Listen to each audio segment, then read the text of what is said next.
আসসালামু আলাইকুম। আমি আজ পুঁই শাকের বিচি বা পুঁই শাকের ফল দিয়ে ছিম দিয়ে ভাজি করব। আর এটা সহজ কিন্তু এই ভাজিটা করা, আমি দেখাচ্ছি। এখানে ফ্রাই প্যানে আমি তেল নিয়ে এর মধ্যে জিরা আমি দিয়েছি 1 চা চামচ, 1 কাপ মতো পেঁয়াজ কুচি আর হাফ কাপ মতো রসুন কুচি দিয়েছি। আর দেব 7-8টা মতো কাঁচামরিচ ফালি করে রেখেছি, সেটা দেব। আর দেব একটা তেজপাতা দিয়ে এইখানে আমি পুঁই ফল এটা এখন দিয়ে দেব।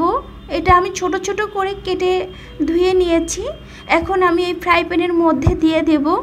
আর দেব ছিমটাও আমি ছোট ছোট করে কেটে পরিষ্কার করে নিয়েছি।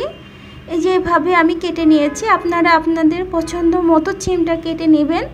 নিয়ে আমি এখন লবণ অ্যাড করে দেব, লবণটা স্বাদ মতো দিব।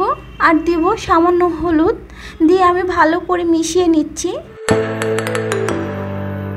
ভালোভাবে মেশানোর পরে এইবার আমি সামান্য পানি অ্যাড করে দেব, বেশি না সামান্য, তাহলে আবার বেশি ভর্তা মতো হয়ে যাবে এই সবজিটা রান্না। এখন আমি ঢাকনাটা দিয়ে ঢেকে 4-5 মিনিট পর ফিরে এসে এখন একটু নেড়ে দিব।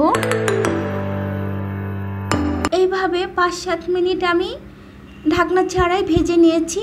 তো দেখলেন তো কত সহজেই এই ভাজিটা রান্না হয়ে গেল। আর সবজির কালারটাও কিন্তু ঠিক আছে। এই ছিম এবং পুঁইয়ের ফল ভাজি গরম ভাতের সাথে খেতে কিন্তু অনেক ভালো লাগে। আশা করি আমার এই সহজ রেসিপি আপনাদের ভালো লেগেছে। আল্লাহ হাফেজ।